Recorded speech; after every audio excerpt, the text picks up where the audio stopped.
الشيطان الرجيم بسم الله الرحمن الرحيم يا أيها الذين آمنوا أوفوا بالعقود أحلت لكم بهيمة الأنعام إلا ما يتلى عليكم غير محل الصيد وأنتم حرم إن الله يحكم ما يريد.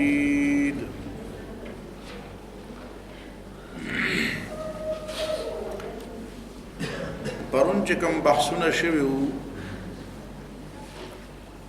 نو پاره کې یو بنیادی بحث دا و چې الله تعالی تمام انسانانو ته د خپل عبادت او د بندګۍ حکم کړی دی او عبادت دا د اطاعت عنوان دی د محبت او د عشق عنوان نه دی د عشق خو قطعا نه دی خو د محبت هم نه دی محبت مطلوب دی او شدت محبت مطلوب دی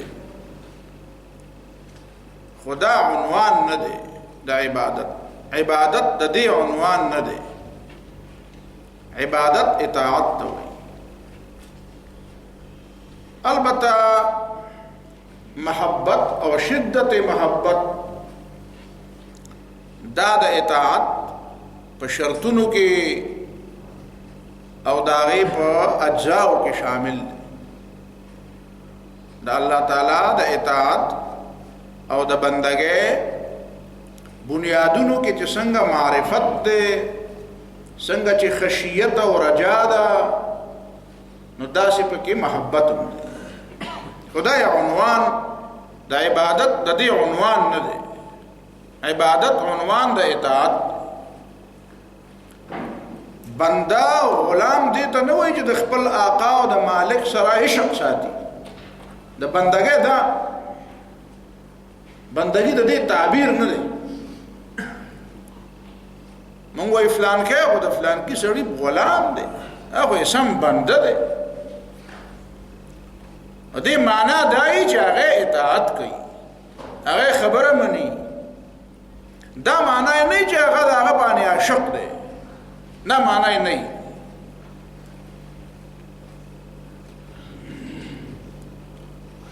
او د عشق دا لفظ چې دی دا پدې کې د نفسانیت او د اندرونی شورش او د اندرونی اضطراب مفهوم پدې کې شامل دی د دې اثرات د دې تمام لټریچر او د دې لفظ دا مفهوم مونږ ته دغه خبره کوي چې عشق دې ته وایي چې پاره کې به نفسانیت لسو دخلي پاره کې به خواهش لسو دخلي دا غي په نتیجه کې به په انسان کې یو اضطراب یو شورش پیدا کی دا غي په نتیجه کې به هغه د عقل خبره اورېدو ته تیار نه د چا نصيحت اورېدو ته به تیار نه دا د عربی دا تمام ادب راولټو د اردو د پښتو د فارسی د انګریزي د دنیا جهان د لغتونو تمام ادب ولټو نو پای کې دا خبره مشترکه ده چې عشق او عقل دواړه د یو بل متضاد عشق او عقل د یو بل متضاد عشق وای دی ته چې پای کې بسړې او لیونتوب ولا خون ورکي ځان لواله ولا خون ورکي اسلام د لیونتوب نه دی قائل اسلام د لیونتوب حکم چاته نه کوي ټول انسانانو ته الله تعالی د یا ایها الناس عبدوه حکم وکړو څه مطلب دی چې ټول انسانانو لیونی شي عقل په دې پرې نه د چا نصیحت د غوږ مګ دی عشق خدای ته وایي یو شورش یو اضطراب یو بیقراری یو لیونتوب د دې کیفیت سره اخته شي دا مطلب دی کلا وحاشا وې د چا نصیحت وې ما ته نصیحتونه مه کوه لا تعزل المشتاق في أشواقه حتى يكون حشاك في أحشائه ودا شي شقانو د نصیحتونه کوي چې ته په دې بیمار اخته شي نو دین خو د نصیحت نوم دی نو دا عشق دا عنوان د سره غلط عنوان دا د سره اسلام منی نه اسلام محبت منی محبت عقلی شی دی او دا غي معنا دا چې وفا بکې دا غي معنا دا چې دلیلونو ته بغوت دی دا قران چې وعبدون پس وی چې ربکم الذی خلقکم والذین من قبلکم لعلکم تتقون نو دا رسته په دلایل وې کنه آیات او نشانه نو دا باس پرون تا واوري ځینې خلکو دا محبت د عشق دا تعلق د الله تعالی سره جوړي دا قطعا غلطه خبره دا د سره د منلو دنه د الله تعالی سره د بنده تعلق د بندګۍ دی د اطاعت دی د فرمان بردارۍ دی د سجدې دی د منلو دی د سرندر کېدو دی د خپل اختیار نه د دستبردار کېدو دی خبره ته د غوږ د خودو دی د خبره د منلو دی نو دې له د عنوان د خبرو ته د عبادت عنوان نو عنوان د دې خبرو عبادت د دې خبرو عنوان د لیونتوب عنوان نه دی عبادت او ځینې خلکو بیا د عشق تعلق د رسول الله صلی الله علیه وسلم سره وتړو او بیا په دې ناتونو کې تاسو اورئ نو بیا هغه سوي چې تاسو به حیران شئ چې د غانې او د دې په منځ کې څه فرق دی د غانې جذبه او شوق په سړی ناتونو او ما طرز ولا اختیار کړی او ما معشوقي او هغه معیار او کله پیغمبر علیه السلام تیار و کله ته محبوبه وي کله ته معشوقه وي دا کوم دا د چا نه زده کړی دا د کوم آیت نه زده کړی د کوم حدیث نه زده کړی پیغمبر خدا صلی الله علیه وسلم مثال د پلار دی ته پلار تیار ویل شي پلار ته معشوقه ویل شي نیکه ته معشوقه ویل شي پیغمبر علیه الصلوۃ والسلام خو د پلار مثال له دا غنم ډیر زیات امهات المؤمنین امهات د نبی علیہ الصلوۃ والسلام بیبیان نو دا عشق د الفاظ د پیغمبر علیہ السلام په حق کې ویل دا بے ادبی ده حد درجه بے ادبی ده دا د بے ادبی انتها ده او یوازې دا بے ادبی نه ده بلکې دا د یو غلط او د یو بے دلیل او د یو بے اصل فکر ترجمانی ده بلکې دا د اسلام د عبادت د فکر مقابله ده خدا ځینې سادهګان غریبانان خو په دې فلسفه نه پوهېږي خو وایي سر و سر اړقوي وایي د دین هغه نور خبر نه یم خو شی راباندې ښه ولګېد نو په سړي ګازره خوړه نو بل ورته وایي خوند کوي که نه کوي د خوند نه یم خبر خو دی پرې غاښې ماتی ده چې ټک کوي دا ټکې راله مزه راکړي دلې چې ټک مزه ورکړي سر و سر اړقوي نوره خواته خبر نه چې په دې کې د څه ووایي او د دې په پوش باندې څه فلسفه ده د رسول الله صلی الله علیه وسلم سره تعلق دو حدیثونه درته وایي صحابه کرامو نه کوم قسم تعلق مطلوب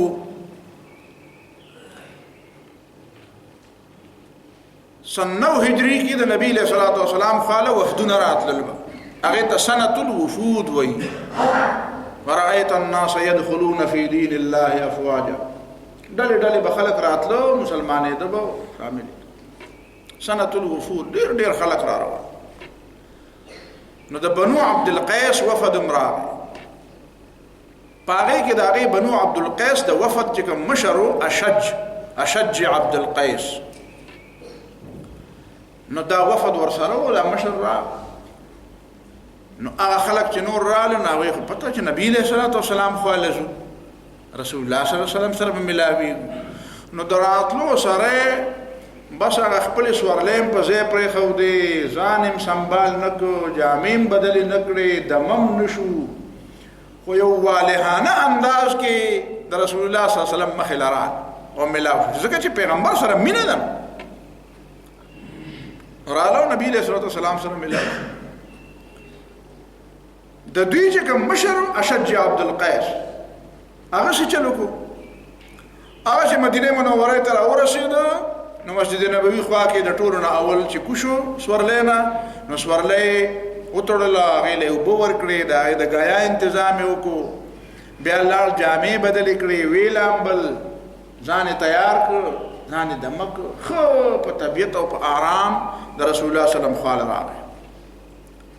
نو که یو عام سړی دې ته ګوري وایي به چې ګوره ورته مدینې ته راغلی دی او لګیا دی او لا ځان لا لامبي او جامې بدلې او دا په ځان پورې عطر مږي او ځان سنبالې او دا یې نه پس بلا د پیغمبر علیه السلام مخې له ځي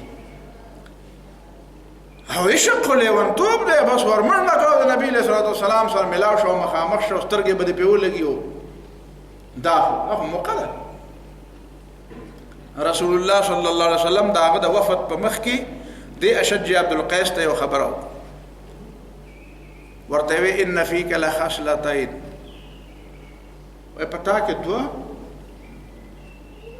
خویونه خصلت پتا کې دوه خویونه نبی علیہ الصلوۃ والسلام به پوه شو دا نور خلق زر الله دغه بالکل په طریقه را وی پتا کې دوه خویونه دي يحبهم الله ورسوله هغه الله تعالی مخ دی او د الله د پیغمبر مخ خویونه سدي یو الحلم والاناء یو حلم دی پوها دا صبر دے عقل دے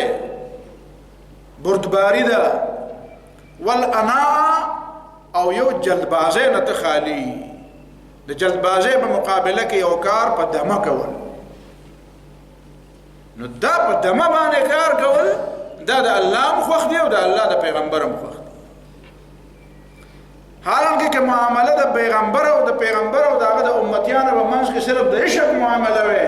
نو وی به چې بس خو پتن خو چې شمه وی دی خو بیا وارث پریدي نو ځان وجنه او تاوی نو نبی علیہ الصلوۃ والسلام د دې تایید نکړو چې هغه مخکینو خلکو هغه مرګوري شکړي تایید نبی علیہ السلام د دې وکړو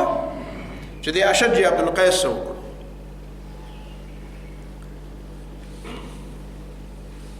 دویم مثال دا ده ترمذی حدیث وایا چې رسول الله صلی الله علیه وسلم یو غزا لا خلق له ولېګل غزا جنگ او پای کې حضرت عبد الله ابن رواحه رضی الله تعالی عنہ نو مملک له او د جمعې ورځ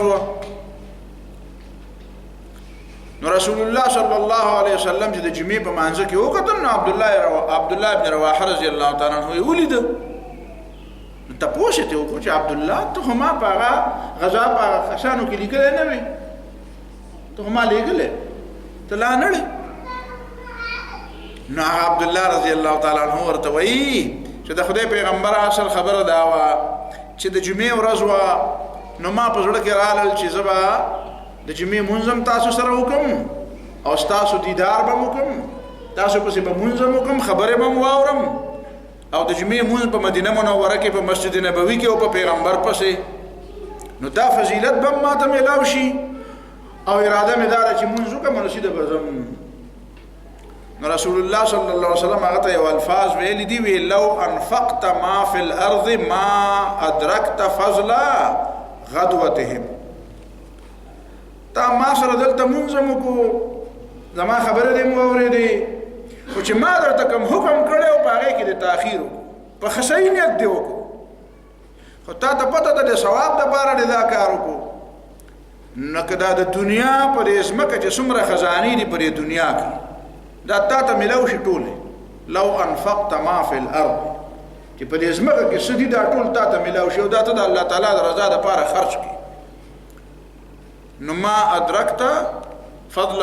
غدوتهم هغوی چې سهار تللی دي او هغوی چې کوم ثواب هغوی ته میلاو شوی دی دا تا ته میلاو نه شو نو ته اوس ګوره هغوی به شړې ګوري روان به په سفر خدای خبر چې مونځ اودس دپاره به ورته اوبه میلاو شي که به میلاو نه شي په اوبو به اودس وکړي او که تیمم به ووایي مونځ چې کوي نو ظاهره خبره ده پیغمبر خو بل نشته پیغمبر خو مدینه منوره کې دی نو غیر پیغمبر پسې به مونځ کوي جمعې مونځ به یې که به نه ځکه چې مسافر دي او بل سړی پیغمبر ته ګوري په پیغمبر پسې د جمعې مونځ کوي د پیغمبر خبرې اوري او نبی علیه الصلاة والسلام ته وایي ثواب هغوی یوړو دا دغه تصور د نفي دپاره ورته وایي چې سبا له به خلک راځي چې بد لکه د پتنګ په شانې تاوېدلو ته څه وایي دې ته عبادت وایي عشق ته عبادت وایي نه جی عشق ته عبادت نه وایي عبادت ته وایي عبادت اطاعت ته وایي خبرې منلو ته وایي د پیغمبر خبره منا ده انکار نه وکړی د خبرې د منلو نه انکار یې نه وکړلی نو زیات ثواب یې غوښته او د هغه زیات ثواب په دې بنیاد کې یو بل تصور و چې خیر دی لاړ به م شم دغه به م وکړم خو لکه په خپل طبیعت وروسته به لاړ شم دا به م وکړم او دغه به م وکړم نه نه چې پیغمبر حکم وکړو بس حکم په سر سترګو منه بس سیده په اسا او ځه عبادت دې ته وایي اطاعت دې ته وایي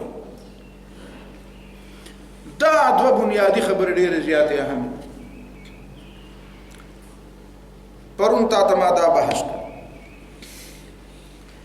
اوس راځو سورت المائده مائده خو ته پیژنې رستو آیتونو کې به راځي چې عیسی علیه الصلاة والسلام ته د هغه مخلصینو ملګرو یو قسم له درخواست وکړو چې الله تعالی نه وغواړه چې مونږ ته یو تیار دسترخوان راولي هل یستطیع ربک ان ینزل علینا مائدة من السماء او په هغې به رستو بیا خبره دا صورت چې دی مدنی صورت دی او چې په دې آخر کې یا د صد په دې اول کې دا صورت نازل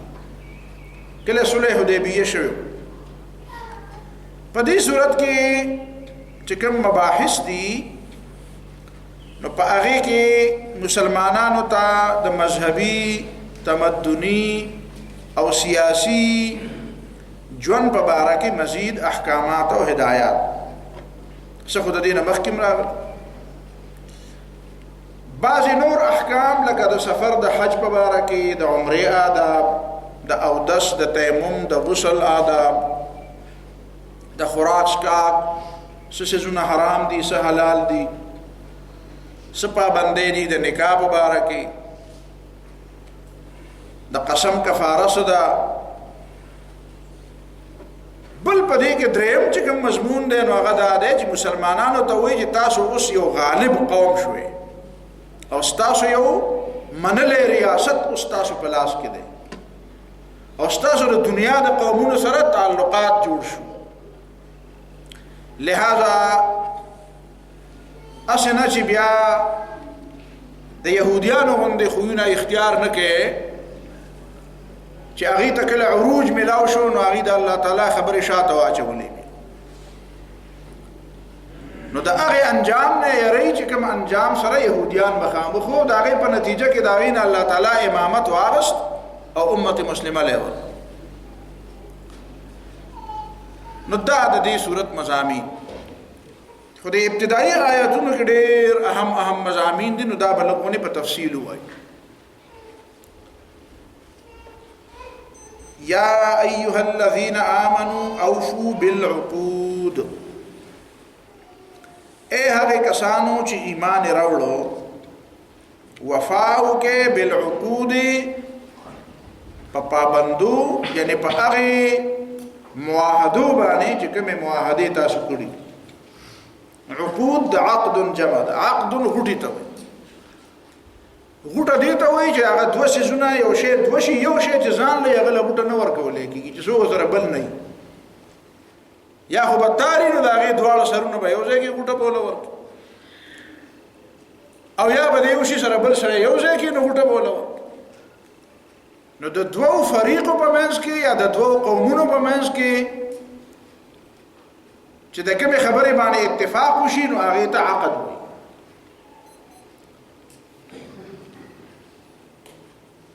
نو عقود بیا دوه قسمه دي. یو هغه عقد دی او هغه معاهده ده، اګریمنټ دی چې کوم بغیر د سړي د اختیار نه په سړي لاګو شوی، او یو هغه دی چې هغه اختیاري طور په سړي لاګوي. بے اختیار چې په سړي لاګوي نو هغه معنا دا ده چې یو سړی په کوم خاندان کې پیدا دی، په کوم کلی کې پیدا دی، په کوم کور کې پیدا دی، په کوم وطن کې پیدا دی، نو دا وطن بس ضابطه نو چې دا شریعت نه مخالف نه نو دا یې پابندي وکړي، او که شریعت د خلاف بیا پابندي ونه کړي. او دویم عقود هغه دی چې هغه دوه کسان په خپله خوښه باندې د یو بل سره معاهده وکړي، با اختیار کسان. نو با اختیار کسان چې خپل اختیار استعمال کړي او په خپل اختیار باندې د بل چا سره د یو څیز عقد، خو چې دی شرط پکې دا دی چې دی کې اهلیت د عقدي، دی د عقد دپاره اهلي، لکه ماشوم نه وي، لیونی نه وي، غلام نه وي، او که غلام نو بیا ماذون عبد ماذون چې وته وي، نو دا پای کې شرطونه دي. نو اوفو بالعقود، په داسې معاهدو باندې بیا وفا وکړي. او رسول الله صلی الله علیه وسلم د دې وفا ډېر قریب د دې صورت نازلېدو نه مخکې صورت فتح چې نازل شو، نو هغه صورت حدیبیه کې صلح حدیبیه کې چې نبی علیه الصلاۃ والسلام کوم عقد او کوم معاهده وکړه، هغه د دې نوې تازه مثال چې سهیل تیمی رضی الله تعالی عنہ رستو خو بیا صحابي شو، وی چې دا ابو جندل ما ته پرېږده رضی الله تعالی، هغه په دې اتکړو کې تړلې راوست، وی دا ما ته پرېږده، د زوی وکړ د دې حضرت سهیل زوی هم د تړلې او د نبی علیه السلام سره مذاکرات هم کول. نو هغه مذاکرات هغه معاهده زباني وشوه، خو لا لیکلې شوې نه وه او دسخط یې پرې نه وی شوی. نبی علیہ السلام ته وی چې دا هغه غریب داسې په اتکړو کې په څه طریقه د مکې معظمې نه هلته راورسېد، حالانکې دا حدیبیې صلح چې شوې ده نو دا نن سبا چې ورته دا شمیسي وایي، د جدې نه چې ته راځې مکې معظمې ته نو په دې لاره کې یو ځای دی شمیسي، نو دغه شمیسي سره خوا کې دا د حرم او د حل د دواړو ځمکو یو قسم د سنګم دی، نو دغه ځای کې دا معاهده شو. نو هغه نبی علیہ الصلوۃ والسلام ته وی چې دی خو نه در پرېږدم. نبی علیہ السلام ته وی چې ګوره معاهده خو مو زباني وشوه، خو لا لیکل خو هم نه دي شوي، موږ لیکل هم کوو، یعنې نیمګړی غوندې. هغه وی نه بس که دا رمانه غواړې نو زه بیا معاهده نه کوم. نو هغه د نبی علیہ الصلوۃ والسلام مې بس بس تکلیف تېروه، او د هغې بیا هغه یو حلم راویستو، حضرت ابو بصیر رضی الله تعالی عنہ راغی او دی راغی او مدینه منوره کې، او بیا قصه تا ته معلومه ده چې بیا پسې د مکې معظمې نه سړي رالل، نو ابو بصیر رضی الله تعالی عنہ ورسره نبی علیہ السلام ورسره وی ځه، ځکه چې معاهده کړې ده. هغه وی د خدای پیغمبر دا ظالمان دي، ما ته ډېر په مشکله ځان را خلاص کړی. نبی علیہ السلام وی نه بس ما معاهده کړې ده، اوس به دې سره ځي. نن سبا د پارټیو د ډلې نه خلک مجبور وي، اکه د پارټیو د ډلې سړی اله خوا دې خوا کوي، وایي یاره خفه کولی نه شم، بله جنډه خېږي. معاهدې دا پروا څوک نه ساتي، دروغ هم وله وایي او غلا هم وله کوي او هر څه. نبی علیہ الصلوۃ والسلام ته سختې به تېرې، تکلیفونه به تېرې. نو هغه وی صحیح ده، دی ورته ونه وایي چې یاره بس خو زه تللی نو نه تللی. دواړه کسان هغې سره وسلې وي او سره دی ورسره روان. مدینې منورې نه لږ بار ته لاړل، نو هلته یې دمه کوله. نو دی یو ملګري ته وایي یاره ستا دا توره ډېره مزېداره نه ده، دا دې په څه واغوستې ده؟ نو هغه په دې اړو خیال نه کوي چې دی به لا مونږ ته څه ووایي، یو دی مونږ دوی. نو توره یې ترې راواغسته او داسې کتله را کتله، او چې هغه په ځان پوهېدلم چې دا ویې کړه د یو نه پکې سر وو. هغه بل پوهېده چې اوس زما نه هم سر وایي، نو د مکې په ځای مدینې ته منډه کړه چې د مدینې نه بغیر خو مې اوس پناه ځای بل نشته. او راغی او رسول الله صلی الله علیه وسلم ته یې ویل چې یو یې رانه مړ کړو او ما وجدي نبی له سلام ته وایي تاسو دوه وای وسلې والا وای ما سره د معاهده زما په دې کې څه نشته ته پوهېږه وسله وای نه زه نه بوځم خو چې اوس ما پرېږدي مؤمن دې ته وایي مؤمن دې ته ته به وایي چې ته خو د معاهدې خلاف ورزي وکړه ما په دغه معاهده نه ولاګو په ابو بصیر رضی الله معاهده لاګو نو بس هغه وو نبی له سلام ته نه ویلي چې پرې سره دې مړ کو ګناګار لږ بر دې دا تاسو ته نه چې په جمعات کې راته مخامخ ناسي عام خبر کله کله زه مخامخ خلک ناشي کله زه خبر ډېره مخ کې بوت درې خړینتوب نه بلګ راوتل غواړي دین به زده کول غواړي دین به زده کول غواړي نو ابو بصیر رضی الله عنه سړی وته وی چې بس ما دې زه دې نه بوزم خو دې نبی له صلوات والسلام ته تام دلته نه پریدم او هغه ته وی کې بوز هغه زه دې نه بوزم زه یوازې زم نو نبی له صلوات والسلام ته وی چې تام په مدینه کې نه پریدم لکه چې هغه معاهده دا هغه مې پریده مال چل راځي نو څه چلی وکړو لاړ الته د سمندر په غاړه باندې ځان له جونګړه جوړه کړې چې بدل تناسي الته د مکه معظمه نور خلکو ته پته ولګیدا چې په مونږ باندې خو معاهده لاګو د پیغمبر علیه الصلاۃ والسلام خو د معاهده پابندي کوي خو به مونږ واپس د مکه ورله ور کوي وراشه الته دریم ریاست جوړ شوی دی بل ورکوټه باندې ریاست الته جوړ بس الته براتلو الته او یا کسان جمع شو او یا باغی باندې خو نه د مدینه د ریاست حکم چلید دا خبره ده چې تا ته پته لګي سورته انفال چې کله وې چې ولایت الته د ولایت له لفظ ده مالکم من ولایتهم من شیء دلته دوه خبرې جدا جدا دي مؤمنان دي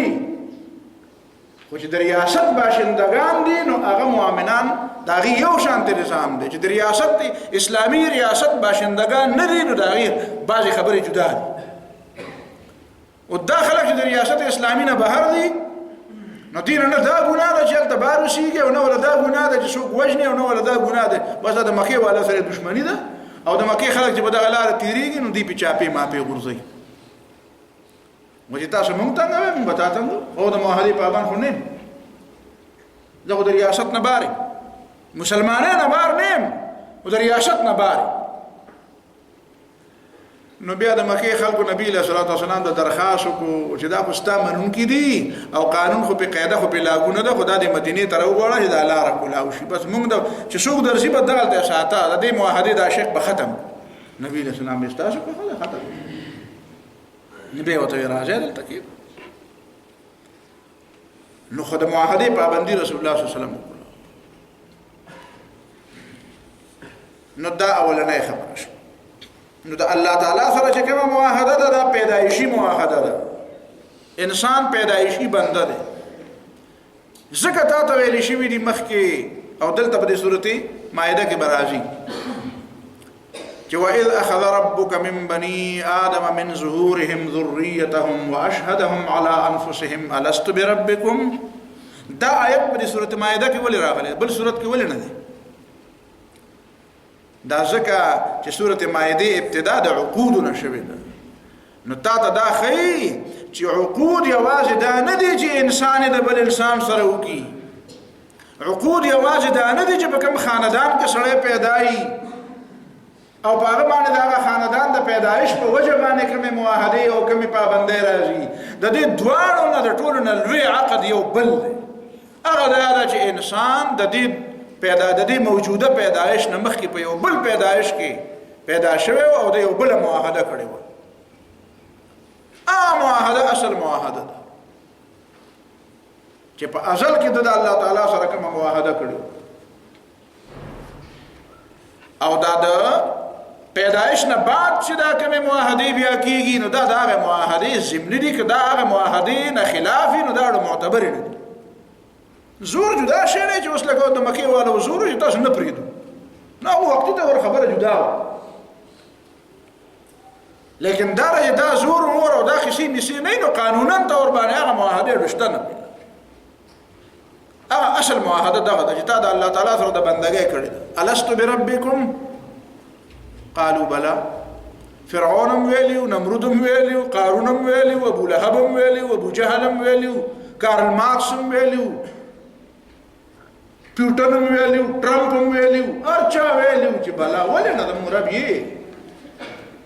نو دا غي نرسته په دې د بغاوت مقدمه ځکه چلیږي بیا یو ځل په خدای ځان خرج کړو دوباره بیا په بل چا ځان خرڅه نو اوفو بالعقود کې داخل شو دغه خبره ده چې احلت لكم بهيمه الانعام حلال دي تاسو د پاره هغه ساروي هغه زناور چې د سارو په شان دي هغه زناور دا څه ترجمه کوي دا اضافت د مشبه ده مشبه به ده اضافتها الى الانعام لملابسه الشبه تفسیر بیزاوی وی و د دې په منځ کې تعلق ته شبه ده نو دا بهیمتن انعام ته مضاف ده بهیمه بهم چاړاګان چې خبرې نشي کولای بے زبانه چې پښتو کې وته بے زبانه ساروي او انعام هغه ساروي چې کوم د دې سلور قسمونو د سلور قسمه لکه رسو سورة انعام کی برازی 8 ازواج من الضأن 2 ومن المعز 2 ومن البقر 2 ومن الابل 2 ګړي بيزي غواګانې او خان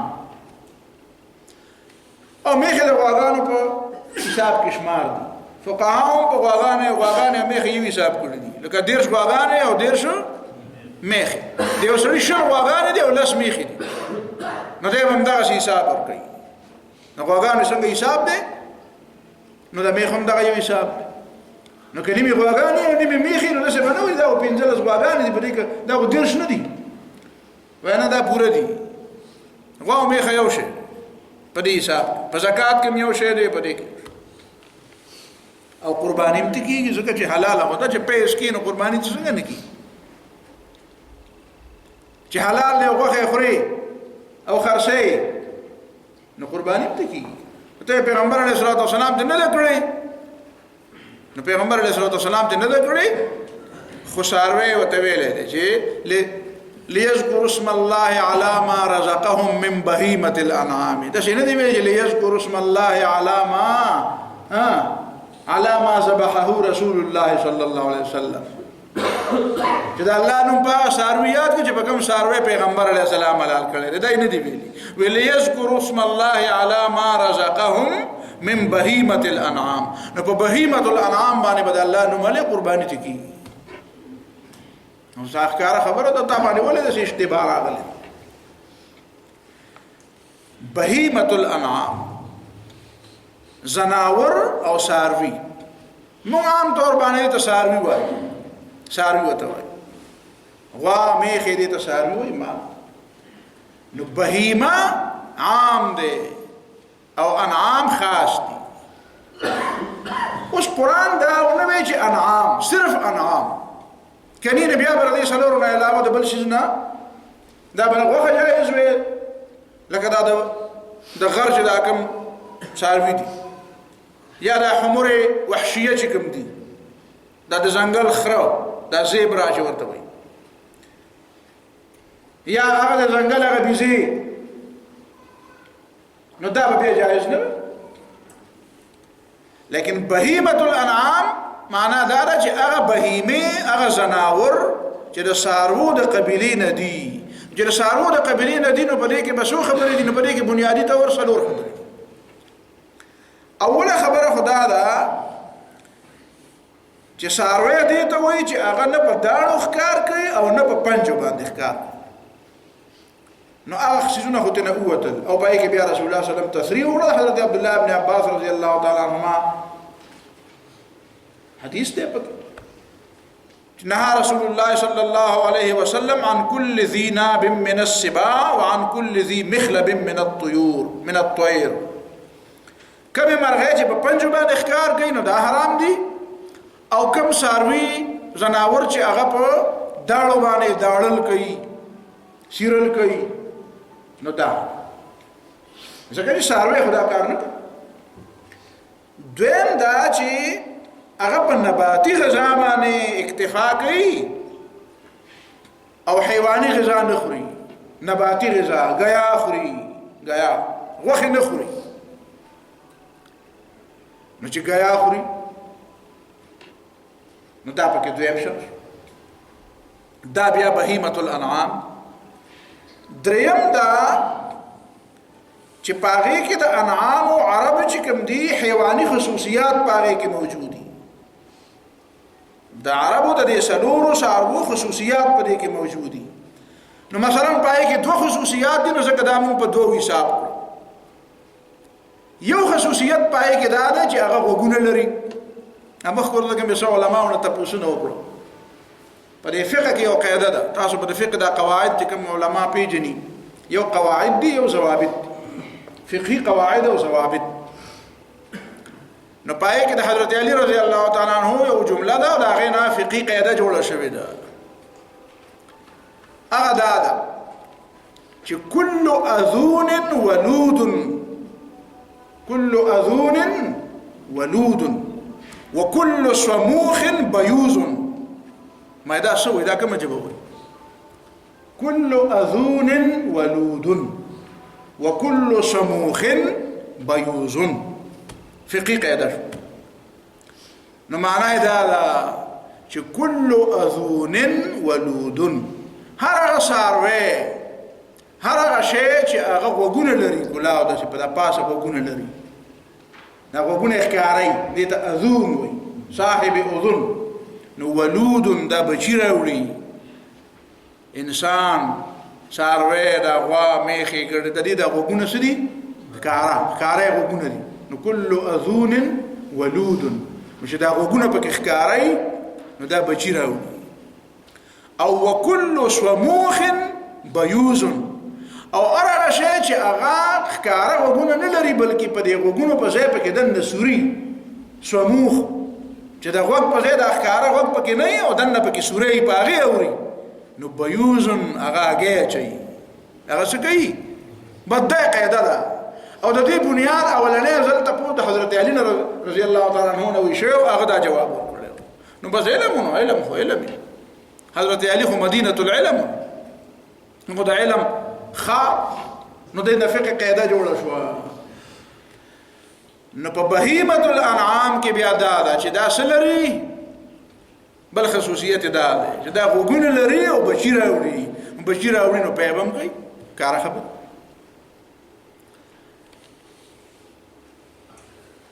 بل خصوصیت دا ده چې هغه کې با یو داسې کاری چې هغه با د دې څاروو سره مخصوصي، لکه شخون به وي. شخون خو تاسو مه هی کنه. یو ځل ما درس کې خلکو ته ویل ملکه تاسو شخون وي، څوک چې شخون وایي لاس اوچت کوي. ډېرو کسانو په کې لاس اوچت کوي. شخون داسې مشترک غونډه کې لفظ دی. شخون حقیقت کې دې ته وایي په پښتو کې چې دا څاروی اول نه دا غیا بس تیری اول دا کار بیا دا غینا پس د شپ قلار ډډه ولګي خپې وغځي چې ته ګرموتا چې ته یو ځای کې او بل بیا ورو یو شوړه روباسي او هغه مګي داسې په دې خله کې بیا بل هغه تیره کې بیا بل روباسي. دا یو سیستم دی پاره. انسانان شپون نه وي. دا اول نه پرې غاخونو کې ومګي بس خبره ختم شي، بیا معدې ته حواله شي. او ساروي دا کار کوي. اوس خر او اس دا کار نه کوي. غیا خوري او خر شخون نه وي، اس شخون نه وي، قچر شخون نه وي. نو دا څلور څیزونه چې پکې موجود دي نو دې ته وایي بهیمة الانعام. که انعام نه دي خو بهیمة الانعام دي، هغه ځناور دي چې د څاروو په شانتې دي، نو دا تاسو دپاره حلال دي. احلت لکم بهیمة. دویمه خبره ذهن کې دا کېنوي چې دا د خوراک سره متعلق الله تعالی د دې دومره اهمیت ولا ورکو.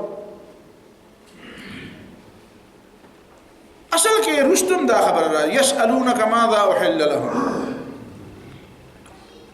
په دې خوراک کې دنه د حرام او د حلال او د تمیز دا ډېر اهم شی. او سورۃ انعام کې به دا ډېر په تفصیل باندې بیا دا خبره زده کوي. چې دا د خوراک سره معامله چې کومه ده دا داسې اسانه معامله نه ده، داسې معمولي معامله مه ګڼه. دا الله تعالی برای راست په خپل لاس کې دا اغوستی ده چې کوم څیزونه د خوراک دپاره تا دپاره جایز دي او کوم څیزونه د خوراک دپاره حرام دي. نو چې کومې حرام کړي دي نو هغه حرام معلوم دي، او چې کومې حرام کړي نه دي نو بس د هغې نه پس بیا واضح شو.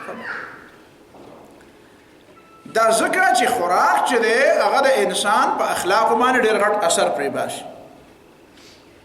یوازې دا نه چې خوراک سره خېټه مړي، بلکې هغه د انسان په اخلاقو، د هغه په کردار، د هغه په رویه، د هغه په مزاج، د هغه په فکر، د هغه په سوچ، د هغه په معیاراتو، په پسند ناپسند، په دې ټولو خبرو باندې خوراک اثر انداز کیږي. نو د دې وجه نه الله تعالی د دې خبرې تذکره په الا ما یتلا علیکم، سوا د هغه نه چې رستو به تاسو ته که دا رستو جوستې کېږي، حرمت علیکم المیتة والدم ولحم الخنزیر. یو خبره خو دا شوه. دویمه خبره دا شوه چې غیر محل الصید وانتم حرم. کونو غیر محل الصید، شی تاسو نه حلالونکي د ښکار په داسې حالت کې چې تاسو محرمین یې. نو مطلب دا دی چې کوم شی تا دپاره جایز شو نو د هغې کې معنا دا شوه چې هغه یوازې داسې به نه وي چې هغه به په دې عام پالتو جانور چې ورته وایي پالتو چې پاللی کېږي، یو فالتوی یو پالتوی. نو فالتو معنا زائد او پالتو معنا د پالنې، هغه دواړو کې د فی او د پی فرق دی، فرق دی موته فرق په فی او په پی کې فرق. نو پته ولګېده چې دا څاروي یعنې قرآن دلته څنګه اشاره وکړه غیر محل الصید. تا دپاره یې وی ګوره که صرف درته یې وی چې انعام او څاروي حلال دي نو څاروي خو هغې ته وایي چې پالتو دي، په کورونو د هغې خو ښکار نه کېږي. تاسو بیزۍ ښکار کړي ده پرې کلو کې چې کومې بیزۍ میخې هم ښکار کړي دي؟ نشي میخې نه، دا په کورونو کې اوسېږي. ښکار د هغه شي کېږي چې ځنګلي. نو پته ولګېده چې دا انعام خو پالتو جانور دي او بهیمة الانعام به پالتو وي کله او کله به ځنګلي وي. نو ځکه یې پسې وروسته د ښکار خبره وکړه.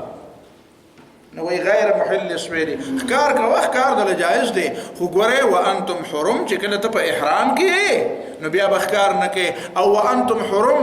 چې تاسو په دې حرم کې موجود یې نو بیا په حرم کې نو که محرم یې او که نه نو په حرم کې به ښکار نه کوې. د حرم د ځمکه د ښکار دپاره نه ده، او چې محرم یې نو که په حرم کې او که په زمین هل کې نو بیا به ښکار نه کوې. ان الله يحكم ما يريد، ته بنده او الله تعالی حاکم دی، او د الله تعالی خوښه ده چې څه اراده کوي هغه درته وایي دا کوه نو کوه، دی وایي مه کوه نو مه کوه. اطاعت بندګي، اطاعت بندګي ته او بندګي اطاعت ته. يحكم ما يريد بد الله تعالی اراده دا هغه حکم دی، د الله تعالی اراده دا قانون دی. دویمه خبره یا ایها الذين آمنوا لا تحلوا شعائر الله. داسې شوې وه چې کله صلح حدیبیه کېده نو د مکې خلکو خو رسول الله صلی الله علیه وسلم د عمرې نه منې کړو، وایي نه اوس به نه ځئ. ضد راونیول نو نور څه چلو، د معاهده مو شوه خو دومره مظلم کړی دی نو پرېږده چې دلته حرم کې طواف وکړو. وایي نه به کوو، زمونږ بیا پوله رانه پرې کېږي، بیا خو زمونږ ضد او هغه جاهلیت هغه شی خو ختمېږي. وایي نه اوس واپس مه نو صحیح ده واپس لاړ شو. چې واپس لاړو نو یو تصور را پیدا شو مدینه منوره کې خو خواوشا د هغه بحر احمره پورې او د هغه یمن د حدودو پورې او د شام د حدودو پورې او دا ټول طرفونه تقریبا د مدینه منورې نه 200 کیلومتره یو طرف ته بل طرف ته دا علاقه خو مدینه منورې سره شامل شوې ده، اسلامي ریاست و. خطا دلته مونږ پرې نه ښودو، خو تا د ډېرو خلکو لارې په مونږ باندې دي، په مدینه منوره باندې د ډېرو کافرو قبیلو لارې دي. هلته مکې معظمې ته ځي، حرم د پاره طواف د پاره ځي، او په دې مکې معظمې باندې لار د اخوا طائف ته او د طائف نه اخوا بیا مدینه منورې ته ځي، دغه ته ځي یمن ته. نو چې یمن ته ځي نو قافلې هم روانې. نو د قافلو خبره په خپل ځای ده، هغه زموږ معاهده وشوه نو زی راځي به اوس لیکن دا بله خبره چې د کومو کافرانو سره زمونږ معاهدې نشته او هغې کې څه خلک ځي او حرم ته ځي نو موږ به دا منې کوو ته موږ د حرم نه منې کوې موږ به تا د حرم نه منې کوو ستا ملګري به د حرم نه منې کوو دا تصور کېدی شو نو الله تعالی د مخکې نه چې لا تحلوا شعائر الله او د بعضې خلکو د روایاتو مطابق یو صحابي دی بیا وروسته مسلمان شوی دی شریح ابن ضبیعه د جاهلیت په زمانه کې دی لګېدلی او د مدینه منوره باندې یو چاپه اچولی او د مدینې منورې دا څاروي بار چا سرېده نو د په هغې باندې چاپه څه وجلي مو څه وړي مو ځان سره نو دی ولګېده شریح ابن ضبیعه عین په دې دوران کې چې مسلمانان د صلح حدیبیې نه واپس راغلل او دی دا دی روان دی د احرام جامې تړلې دي او ځان سره هدیې روانې کړي پخوا په زمانه کې به خلکو دا کول دا خلک نه کوي چې حرم ته بتلو د حرم دپاره به یې تحفه وړه اوس خلک دا نه کوي دا خلکو پرېښودو اوس خلک قرباني تپوس کې یاره قرباني نو هغه چې هلته په حرم کې هغه دمي که نه هغې ته هم قرباني وایي خیر دی هغه قرباني شوه نو بیا دا سوال کوي چې ښه دا به هم کومه او هغه چې را باندې نه بله قرباني ده دا به هم کومه نه خو د مالدارۍ د وجې نه په تا باندې ده او دا بل خو دم دی هغه درېیم شی خو تا د ذهن نه سره ایستی دی څه دی چې حرم له خلک ځي نو ځان سره څاروی یوسي دا تحفه ده څوک د چا ملاقات له ځي نو هغه د تحفه یوسي د احترام دپاره نو ته چې حرم دپاره ځې نو هغه پخوا زمانې طریقه دا وه چې څوک من بیت الله ته تله نو قتل حال د دې نه چې اختر به وګبنو قرباني خو په اختر کې ده او دم خو هله واجبېږي چې عمره او حج په دواړه په یو زمانه کې د حج په زمانه کې دواړه جمع کړي تمتع یا قران وکړي خو چې تشې عمرې له به سړی روان او بیا به واپس راته هم د ځان سره به یې غوا ګډه بیزه اوښ دا به یې روان کړي وو په هغې به یې نښې لګولې وې اشعار چې ورته وایي اشعار یا به یې ورته په غاړه کې څه کنجکې منجکې او څه څیزونه میزونه به ورته چې ډېر پته به لګېده چې دا سړی عمرې له روان دی او دا څاروي چې کوم دي دا هدیې دي نو هدیه جدا شی دی دم جدا شی دی قرباني جدا شی دی درې واړه خبرې جدا جدا دي نو دا هدایا نو دا لګېدلی دی دا هدایا یې روان کړي دي نو صحابه کرامو اراده وکړه دی بند نو دې کې دا آیت راغلی چې نه دا به بندی نه ځکه چې دی خو د حرم د احترام لپاره روان دی د حرم د احترام لپاره اوس دا خبره دی د حرم د احترام لپاره روان دی خو دی خو د جاهلیت په طریقه احترام کوي د جاهلیت په طریقه د څوک د حرم احترام کوي نو دلته به هم څه نه وایو نو دلته دوه خبرو ته غوږ کېده اوله خبره دا ده چې د حرم د احترام بنیادي طور د جاهلیت حصه نه ده دا بنیادي طور د خداپرستۍ حصه ده د حرم احترام بنیادی طور د دې څه بنیاد په جاهلیت کې نشته د دې خو بنیاد د الله تعالی په بندګۍ کې دی او د الله تعالی د کور احترام دا خو د الله تعالی د بندګۍ په بنیاد باندې دا احترام دی د جاهلیت په بنیاد دا احترام نه دی نو کوم څیزونه چې په جاهلیت کې خالصه د خداپرستۍ او د الله تعالی د توحید او د الله تعالی د عبادت نخي نو خیر دی چې هغه جاهلان کوي نو ته به هغې بې ادبي نه کوې مطلب دا دی د هغې بې احترامي به نه کوې ځکه چې د هغې بې احترامي په حقیقت کې د جاهلیت بې احترامي نه ده د هغې بې احترامي په حقیقت کې د هغې توحید پرستۍ بې احترامي ده ځکه چې دا خو د هغې نښه ده دویمه خبره دا ده چې د هغې بې احترامي خو به نه کوې خو بیا چې کله ستا وس راشي نو د هغې اصلاح به کوې یعنې د دې معنا دا ده چې دا مستقل طور باندې دا شی قابل قبول نه دی وقتي طور باندې دا شی قابل قبول دی دا مې درته ځکه ووایي چې کله بیا حرم د مسلمانانو په لاس کې راغی نو قرآن بیا ونه وایي چې لا انما المشرکون نجس فلا يقربوا المسجد الحرام بعد عامهم هذا مشرکان پلیت دي او د سکلني کال نه پس د حرم ته رانشي نو ته به وایې چې حرم ته راتلل خو د حرم ادب یې کوو ما د حرم ادب یې کوو خو د جاهلیت په طریقه یې کوو بس د اسلام طریقه راله جاهلیت طریقې ختم شو دا خبره پکې د یو حد پورې موجوده ده چې څو پورې ستا قوت نشته نو عام طور باندې په انفرادي معاملاتو کې د داسې سيزونو احترام ټیک دی او دا غي به احترامي نه دي کول پکار. سوال دلته یو را پیدا کیږي او زه به تاسو نه دا سوال کوم ځکه دا سوال خو را پیدا کیږي تا نه باندې دا سوال نه کیږي ځکه یوازې په جماعت کې خبردار نه کوي کېدې شي کله به په کالج او په یونیورسيټي کې هم کې بیا به سم چلی او کله به چې په یو کلا او میدان کې هم کې نو تا باندې خلک دا سوال کوي چې خان چې دا قصه ده چې لا تحلوا شعائر الله تاسو په دې قادیانانو باندې ولې دا خبره بند کړې چې الله کته په جماعت ته ناراضي هغه یې څه کوي الله اکبر به چې الله اکبر په کوي نو دا خو د اسلام د توحید پرستی نه خدانه ته دا ولې باندې ته د قادیانانو باندې ولې پابندي لګوي چې الله کنه خپل عبادتګاه ته جمعه وي او نه الله اکبر وي او نه قرباني وي او نه د اسلام کلمه هیڅ بم نه وي نو دا خو تاسو د هغې مخالفت تاسو به دا څه جواب او زه خو د اسلام قدر کو نو توایت زندقي د اسلام قدر نه کوي د مسلمانان گمراه کوي اسلام قدر دې ته نه وایي ته دا اول نه جاهل وې نو بیا دا غي نه پس او دا د جاهلیت حساب دا الله اکبر دا د جاهلیت حساب ده په جاهلیت کې دا را پاتې شوی او لکه په خواجه په دې حرم دا احترام په جاهلیت کې پاتې او خبره نه دا رسول اسلام نه دا خبره اجدا کړه چې رسول اسلام نه اجدا کړه بیا په اسلام کې بل خبره وکړه او دا د خپل ځان د پاره یو بوقره جوړه او یو کور جاب جوړه چې په دې کې بدن نه پټي او په اسلام باندې بدا الزامونه لګي چې نه ختم نبوت باندې به اعتراض کې او غلام محمد قادیانی ته وکړ زبر وي او کله به ته پیغمبر وي نو دا د هغه د پاره یو چال جوړ کړل کني نو هندوان چې د احترام یو خبره وکړي مونږ نه منې کوو ولی ته وایې چې لکه دا قادیانی د هندو نم ډېر ناکاره دی ما ویاو قادیانی د هندو نه ځکه ناکاره دی چې هندو ما ته کافر نه وایي وایي دا ته کافر او وایي زه ما کافر ما پیر سره څه کار ده خدای نه هندو ما ته مسلمان عیسائی ما ته کافر نه وایي یهودي ما ته کافر نه وایي او قادیانی تاسو ټول د مسلمانانو ته کافران وایي چې څوک غلام محمد قادیانی ته پیغمبر نه وایي دا کافر خبره دا اوس هم خلک د دې قادیانانو په حق ډېرې خبرې کوي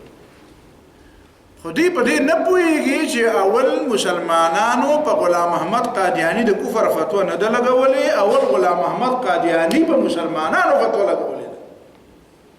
هغه وایي چې څنګه چې عیسی علیه السلام څوک مني او محمد صلی الله علیه وسلم نه مني دا کافر وایي دا شان یې څوک محمد صلی الله علیه وسلم مني او ټول پیغمبران مني او غلام محمد قادیانی نه مني دا کافر و د یو پیغمبر نه منل کفر خیر دی ټول پیغمبران مني بیا ته چاته پوښ کړی دی روحاني خزائن او انوار خلافت او فلان او فلان دا انګا بنګای لیکلي نو بیا ته چاته پوښ کړی دی چې یاره دا د مسلمانانو سره دا نکاح څنګه د هغه خیر دی تاسو د هغې نه خور دوره غستی شئ خو خپله ور نه شئ ورکولی لکه څنګه چې د یهودیانو او د عیسایانو سره چې هغې له به خور لور نه ورکوي او د هغې نه اخلي بیا دې چاته پوښ کړی دی چې د مونږ او د هغې خبرې یو شانتې دي وایي زمونږ خو صرف فرق په دې خاتم النبیین په دې مسله کې دی نو خو مونږ ټول یو وایي نه وایي زمونږ مونځ روژه حج زکات حتی کې نعوذ بالله وایي زمونږ خدای هم د دوی د خدای نه بدل دی بیا ته تپوس کوي چې مونږ د دې په جنازه کې شریکېدی شو که نه وایي ته د یهودي او د هندو په جنازه کې شریکېږي وایي نه وایي د دې په جنازه کې هم نه شریکېږي بیا ته چا تپوس کړی دی وایي چې یاره که د مسلمانانو نابالغه ماشومان مړه شي نو د هغې په جنازه کې شریکېدی شو وایي د هندو چې ماشوم بچی مړ شي ته په جنازه کې شریکېږي وایي نه وایي څنګه چې دغه بچی هندو دی پلار هندو دی دغه بچی هم په هندو کې حساب دی داسې د دوی دا بچي دا غیر احمدي د دوی دا ماشومان نابالغه بچي هم په کافرانو کې حساب دی نو هغه د پسې اول نه فتوا لګولې ده 2008 کې مړ دی او د هغې نه مخکې په کفر فتوا په ټولو خلکو لګولې ده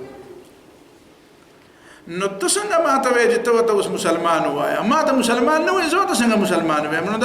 دا بنیاد ما کېښوده که بنیاد ته کېښود یا به دی مسلمان یا به زه مسلمان همدغه خبره خو بټو مرحوم کړې وه ذوالفقار علي بټو مرحوم هغه ته چې کله هغه ووایي یحیی بختیار اټارني جنرل هغه دې الله تعالی وبخښي ځکه چې دومره بحث چې کوم په اسمبلی کې کړی دی په سن 74 حقیقت دا دی چې د هغې نه یو مؤمنانه شان معلومیږي. اختلاف په خپل ځای هر چا سره اختلاف کوه، خو دا نو هغه بټو ته وایي چې مسله دا ده، کني هغه ابتدا کې ورته ښځې ویلي چې موږ په دې مولیانو په مسلو کې موږ نه پرېوځو. نو یحیی بختیار ورته وایي چې بټو صاحب خبره دا ده چې مسله د ایمان او د کفر ده، یا به ته مسلمان او یا به کافر. ته مسلمان یې که کافر؟ وایي زه مسلمان یم. وایي ته غلام محمد قادیاني ته پیغمبر وایي؟ وایي نه زه خو ورته نه وایم. وایي چې نه وایې هغه ته کافر وایي، نو ته کافر یې که مسلمان؟ وایي ښه ده څه وایي چې نه منې نو ته کافر وایي. دا د کتابونه واله دا وګوره. نو هغه وایي چې که زما حکومت ځي اوس به دا کافر کوم، نه پرېږدم. او دا په دې سیکولریسټو باندې په دې دینو بې دینو خلکو باندې ډېره زیاته بده لګي دا خبره چې یاره ښه اسمبلی ټول خلک قادیانان کافر. یو مولي صاحب فتوا خو پخوانه علماو ورکړې، مولانا مودودي رحمه الله، مولانا شان وشاه کشمیر رحمه الله، لوی علماو فتوی ورکړې وي. خو په هغه فتوا باندې خو خبره نه وه که نه، خبره خو بیا په دې وه چې په اسمبلی کې بالاتفاق په 7 ستمبر باندې د 14 ورځې بحث نه بعد دا قرارداد متفقه ور پاس. او د مذهبي خلکو خو پکې اکثریت نو، مذهبي خلکو پکې 60 کسان هم نو، باقي خو ټول دغه عام خلکو، د مسلم لیگ خلکو، د ANP خلکو، د پیپل پارټۍ خلکو، دا خلک داسې خو نه وه. خو مسله مسلمانان خو ټول وو که نه، په دې پوهېده چې ښه مونږ ته کافر څنګه وایي، ګناهګار یو، خو کافر څنګه ماته وایي. پیغمبر دغه قادیان ته پیغمبر نه وایي چې پیغمبر نه یم دی ماته کافر وایي، چې دی ماته کافر نه یم، کافر خو بیا دی. نو په دې وجه باندې هېچا په دې کې اختلاف نه وکړی. نو خبره دا ده چې غلامه چې قادیانان چې دي هغه د هندوانو، سیکانو، د دې نورو ملحدینو بېدینو نه په ډېرو خبرو جدا دي. نو دی ځکه وایي هلک وایي په آیین کې دا لیکلي چې قادیانان کافر دي، نو دا پکې ولې نه لیکي چې هندوان کافر دي؟ ما هندو خو ځان ته مسلمان نه وایي، ځکه یې پکې نه دي لیکلي. عیسائی ځان ته مسلمان نه وایي، ځکه یې پکې نه دي لیکلي. یهودي ځان ته مسلمان نه وایي، ځکه یې پکې نه دي لیکلي. او ته ځان ته مسلمان وایې او مسلمان یې نه،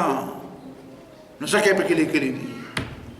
تاسو په دې خبره رسېدئ که نه رسېدئ؟ دا بنیادي خبره. لا تحلوا شعائر الله ولا الشهر الحرام ولا الهدي ولا القلائد ولا آمين البيت الحرام. دا تبرکات سوچونه کوه په دې آیتونو. دا ګوره کنه لا تحلوا شعائر الله، دا الله تعالی د دین نخي دا مسپکوي، د دې بې ادبي مه کوئ. اوس نخي ونه ویلي چې نخي څه دي؟ شعار څه ته وایي؟ د یو نظریې، د یو مسلک، د یو عقیدې، د یو طرز فکر، د یو سیستم او د یو نظام، د یو اجتماعیت یو ښکاره نښه، لکه د ملک جنډا، لکه د ملک ترانه، لکه د ملک کرنسي، لکه د یو ملک آیین. داسې د عقیدې نښې، لکه مثال په طور باندې دا د عقیدې نښې دي، د یو خاص طرز فکر، د یو نظریې. دا سیکان کړل دی، کرپان ورته وایي، یو خاص کټاری باندې ځان سره ساتلي. د هندوانو په زینارې پخوا به ورته چوټي ویله، سړی به ورته په پښتو کې مونږ وایي ما لیدلې سړی به لا څنګه وي، د چوټي غونډه به یې په سر کې پرېښي او زینار به یې په غاړه کړی. نو زینار او سړی دا د هندوانو نښه ده، صلیب د عیسایانو نښه ده، ګرجه د عیسایانو نښه ده، سیناګاګ د یهودیانو نښه ده.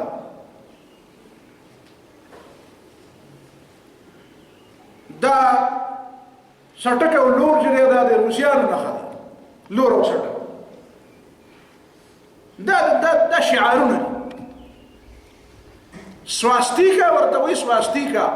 د آرین نسل چې کوم دی د دې نسلي نښه ده. تاسو به نه یې کتلي نن سبا په دې بعد پېښور کې ما په ډېرو په دیوالونو باندې ولیدم هغه سواستیکا نښه یې جوړه کړې.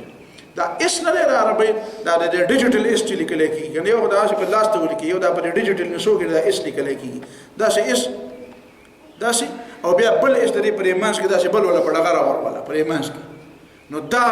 یو اس دی ولیکو، دا بل اس د دې په دې منځ کې داسې برابر، نو دې ته سواستیکا وایي.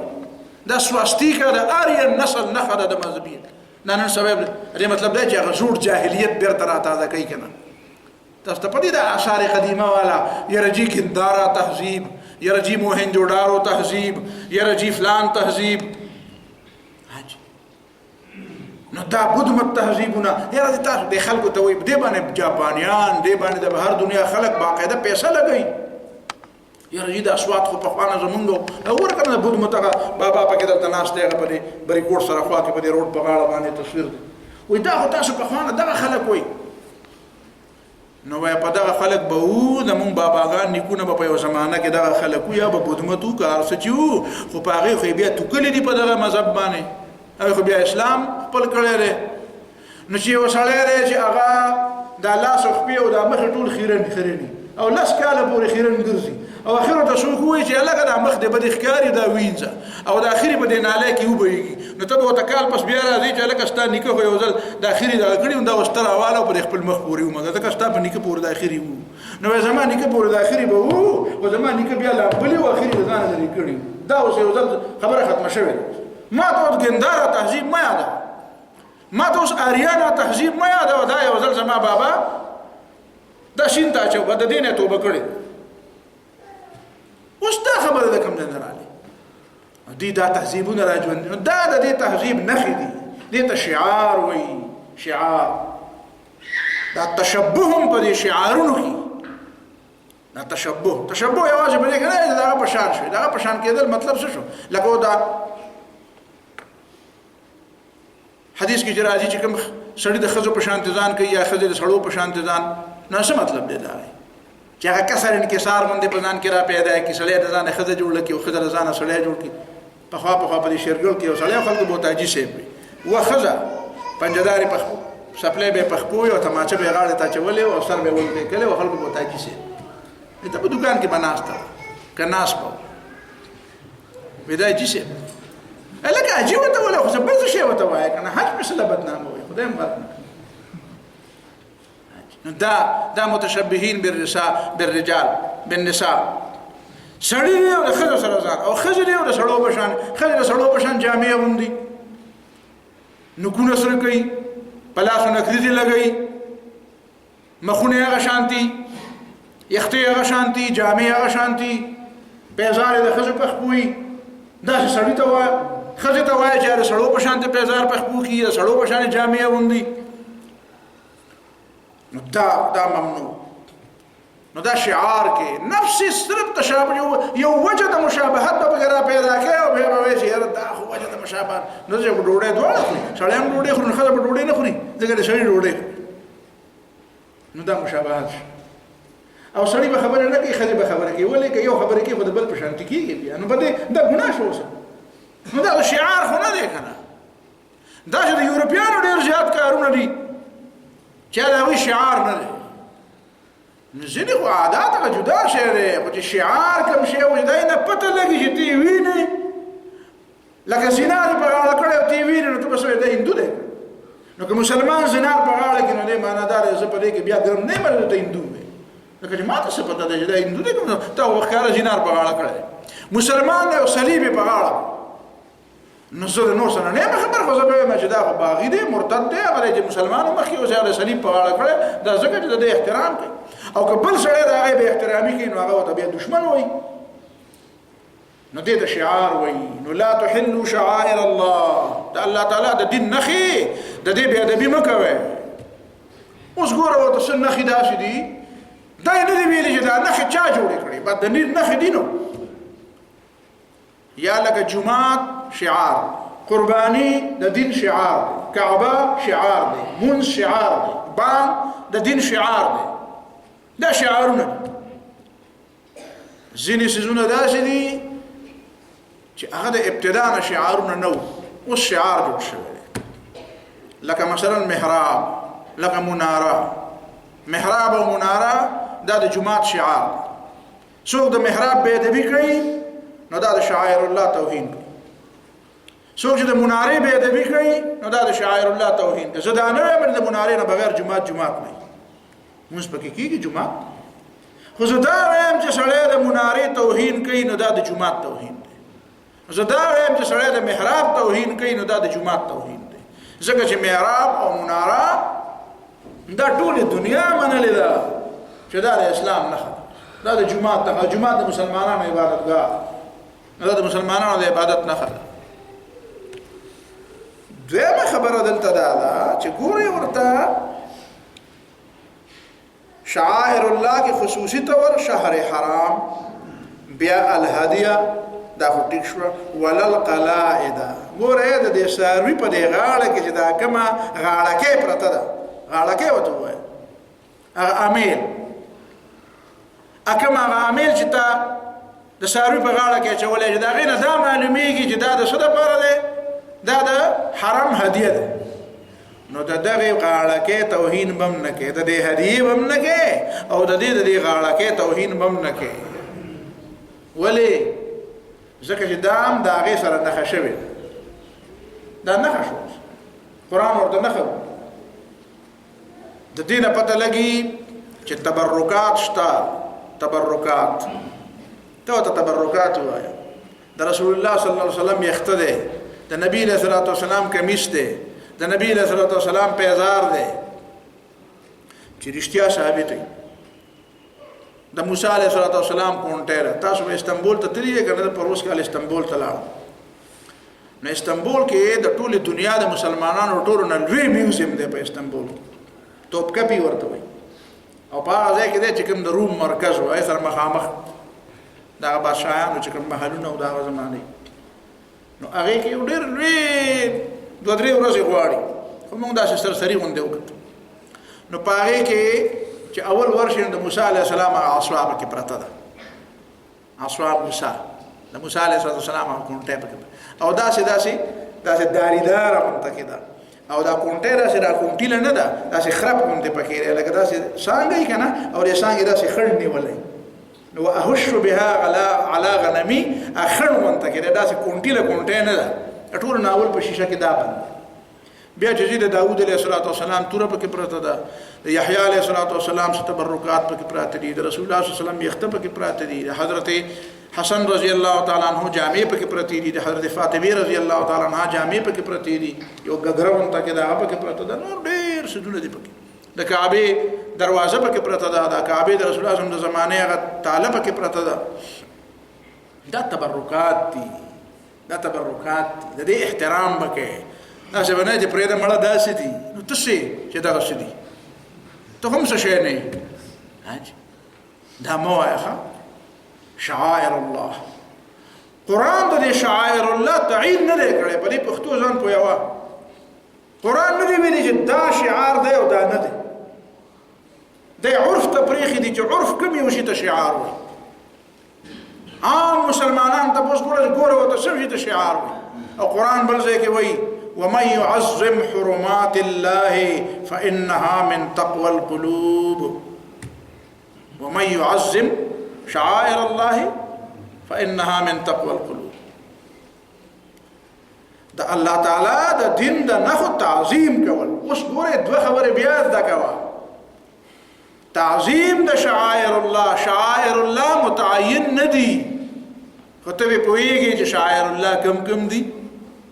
د کوم شي تعلق د کوم سره دی، د څه شي تعلق د بیت الله سره او د څه تعلق د رسول الله صلی الله علیه وسلم سره، دا شعائر الله.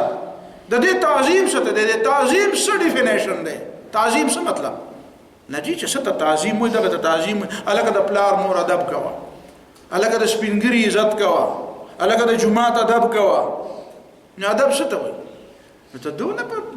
ته په هېڅ نه پوهېږې، ډوډۍ خورې که ګیا خورې چې په دې نه پوهېږې چې ادب څه ته وایي.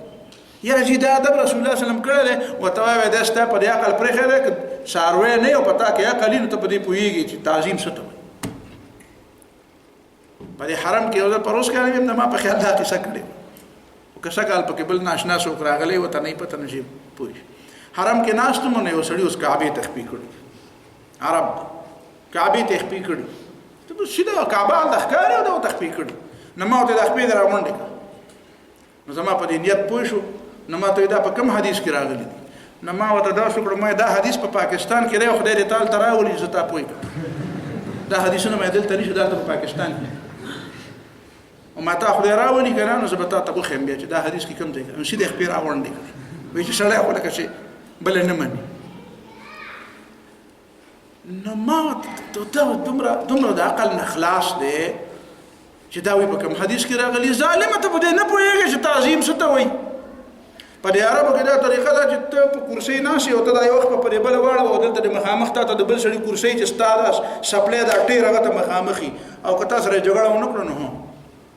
وایي تا خو ما ته سپلی را مخامخ ته زما بېادبي وکړه نو چې سړي ته سپلی مخامخ کړي نو دا خو بېادبي ده او چې کعبې ته خپې مخامخ کړي نو دا بېادبي نه ده په کوم حدیث کې دا په کوم حدیث کې راغلی دي چې سړي ته به سپلی نه مخامخ کړي خو ځکه چې هغه سره سپېړه ده حدیث نشته ورسره سپېړه ورسره ده او تا سپېړه لیدلې نه ده نو ته په دې خبره پوهېږې په ادب او بیا نو بیا کجورې ډبې پروت نو هغه مې سر ته کېښود زه داسې سملاسته دمه شي سړی نو ما ته وایي دا ډبې